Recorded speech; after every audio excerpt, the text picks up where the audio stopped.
សួស្តីបងប្អូនទាំងអស់គ្នាជួបគ្នានៅវីដេអូថ្មីទៀតហើយហើយនៅថ្ងៃនេះខ្ញុំចង់និយាយពាក់ព័ន្ធទៅនឹង YouTube ដែរបាទហើយបងប្អូនខ្លះច្បាស់ជាឆ្ងល់ហើយបងហើយ YouTube ពិបាករក view ម្ល៉េះ YouTube ពិបាករក audience ម្ល៉េះបាទហ្នឹងហើយបងប្អូននៅក្នុងឆ្នាំប្រហែលឆ្នាំចុងក្រោយនេះ YouTube ហាក់ថមថយចំនួនអ្នកទស្សនាបន្តិចសម្រាប់ content creator ដែលធ្វើជាលក្ខណៈ vlog អីចឹងជាដើមដោយសារតែបញ្ហាមាន content creator គាត់ធ្វើច្រើន content បែប vlog បែបអីហ្នឹងគឺមានអ្នកធ្វើច្រើនខ្លាំងមែនទែនបងប្អូនចឹងហើយវាជាកត្តាមួយដែលធ្វើឲ្យបាទ YouTube មានការថយចុះធ្លាក់ចុះចំនួន view បាទហើយតើតើនឹង AI របស់ YouTube នេះ algorithm របស់ YouTube ក៏មានការអាប់ដេតបន្ថែមដែរនៅក្នុងឆ្នាំថ្មីនេះបាទយើងឃើញថានៅក្នុង YouTube មែនតើទៅបើសម្រាប់អ្នកដែលគេមាន subscriber ច្រើនហើយ content របស់គេបែប niche បែប unique គឺធ្វើបដោតលើអីមួយគឺនៅតែមាន audience មើលអាហ្នឹងយើងច្បាស់ជាឆ្ងល់ហើយបញ្ហាចោតសម្រាប់ view នេះគឺសម្រាប់អ្នកថ្មីពេលខ្លះយើង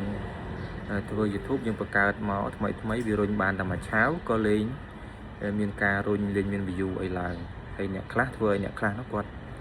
បាក់ទឹកចិត្តគាត់លេងចង់ធ្វើផុសទៅអត់មានអ្នកមើលផុសទៅបាន10 20 30ឬក៏100 view អីយើងហាក់បាក់ទឹកចិត្តណាបងប្អូនតែបាន 1k 2k 3k 4k ឡើងក៏យើងគ្រាន់បើដែរនេះសម្រាប់យើងដៃថ្មីតែបញ្ហានេះខ្ញុំឃើញមាន content creator ស៊េរីចាស់មួយចំនួនគាត់បានធ្វើជា podcast និយាយជជែកគ្នាដែរថាមិនមែនតែ channel យើងតូចទេពួកគាត់ដែលជា channel មានអ្នកចុចជាវច្រើននោះក៏ជួបបញ្ហាអត់មានអ្នកមើលដែរអត់មាន viewer ដែរអញ្ចឹងហើយវាជាផលលំបាកមួយហើយសប្តាហ៍ថ្ងៃ YouTube យើងរកបានតែវីដេអូវែងទេសម្រាប់លុយនៅកម្ពុជាយើងរកបានគឺវីដេអូប្រភេទវែងតែខ្ញុំចាប់អារម្មណ៍មួយដែរបែប vlog គេមិនសូវមើលទេឥឡូវគេមើលពីច្រើនតាក់ទងទៅនឹងរឿងនិទានឬក៏ដំណើររឿងអីមួយរឿងខ្មោចឬក៏ដំណើររឿងគ្រួសារមួយចំនួនហ្នឹងគេចូលចិត្តស្ដាប់វិញសូម្បីតែខ្ញុំឥឡូវក៏ខ្ញុំចូលចិត្តស្ដាប់បែបអញ្ចឹងដែរជាពិសេសរឿងនិទានខ្មោចអីជាដើមខ្ញុំចូលចិត្តលេខ1ហើយបន្ទាប់ទៀតគឺមានតាក់ទងនឹង podcast តាក់ទងនឹងរបររស់ស៊ី podcast តាក់ទងនឹងមេរៀនជីវិតតាក់ទងទៅនឹងការធ្វើ motivation ផ្សេងនេះក៏ខ្ញុំចូលចិត្តស្ដាប់ដែរអញ្ចឹងវាជាប្រភេទ content ថ្មីដែលអ្នកទស្សនាក៏ចូលចិត្តមើលច្រើនហើយមួយវិញទៀតនោះគឺប្រធានបទនិយាយតាក់ទងទៅនឹងហិរញ្ញវត្ថុជាពិសេសពាក់ព័ន្ធទៅនឹងវិធីដោះបំណុលវិធីសន្សំសំចៃលុយអីជាដើមដោយដែលយើងដឹងស្រាប់ហើយបងប្អូនប្រហែលឆ្នាំចុងក្រោយនេះរាប់ចាប់តាំងពីក្រោយ COVID មកគឺពិភពលោកទាំងមូលក៏ដូចជាកម្ពុជាយើងត្រូវញោមញីទៅដល់វិបត្តិហិរញ្ញវត្ថុឬក៏វិបត្តិសេដ្ឋកិច្ចទាំងអ្នករស់ស៊ីមានចំនួនកើនឡើងក៏ប៉ុន្តែនៅក្នុងនោះដែរ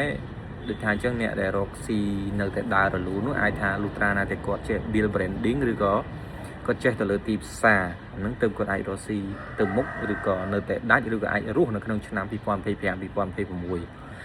ដោយឡែកអ្នករកស៊ីដែលពុំបានយល់ដឹងពុំបានដឹងពី trend បានថាអ្វីដែលថ្មីអ្វីដែលពេញនិយមថ្មីនេះគឺពួកគាត់នឹងប្រឈមអត់មានម៉ួយទិញទេជាពិសេសឥឡូវគេឈានដល់ពេលវេលាដែលគេប្រើតាក់ទងទៅនឹង e-commerce ការទិញលក់នៅតាមប្រព័ន្ធអ៊ីនធឺណិតហើយបាទឥឡូវយើងងាកមក YouTube យើងវិញមិនខុសគ្នាប្រហែលទេបងប្អូនវាមាន trend របស់វាដូចគ្នា YouTube ពីមុនមកយើងចូលចិត្តមើលបែប vlog អីជាដើមគឺមាន view ច្រើននៅពេលនោះយើងក៏លេចនៅពេលនោះគឺដោយសារតែអត់ទាន់មាន content creator ច្រើនឥឡូវមានអ្នកបែកធ្វើច្រើនមែនទែនសូម្បីតែ content នៅផ្លូវកន្លែងមាត់ទន្លេបំពេញបងប្អូននៅបំពេញយើងហ្នឹងក៏មានអ្នកធ្វើច្រើនដែរ TikTok ហើយ view ដែលងាយស្រួលរកជាងគេគឺនៅក្នុង TikTok មនុស្សប្រើ TikTok ច្រើនឥឡូវបន្ទាប់មក Facebook ហើយបន្ទាប់មកទៀតហ្នឹង YouTube តែ YouTube ឥឡូវយើងឃើញថាថមថយអ្នកទស្សនាច្រើនណាស់ content ដែលផ្ទុះច្រើនឡើយហ្នឹងគឺសម្រាប់ខ្មែរយើងខ្ញុំឃើញមានបែបនិទានតែនៅតែឃើញមានបាទ YouTube channel មួយចំនួនដែលគាត់ធ្វើតាក់ទងនឹងបទយកការអំពីដំណាំអំពីមុខរបរអីមួយចំនួនដូចរំដួល TV អីជាដើមគាត់នៅតែមាន view របស់គាត់អញ្ចឹង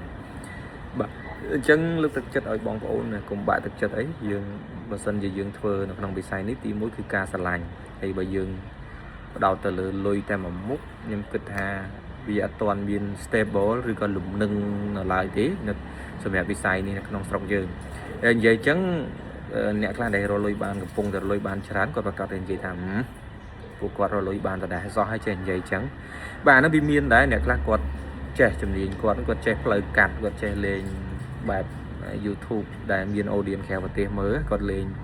បែបកាប់ដាវឬក៏គាត់ down វីដេអូវិចិត្រពីអីមកដាក់ក្នុង YouTube គាត់អញ្ចឹងអាហ្នឹងគាត់រកបានច្រើន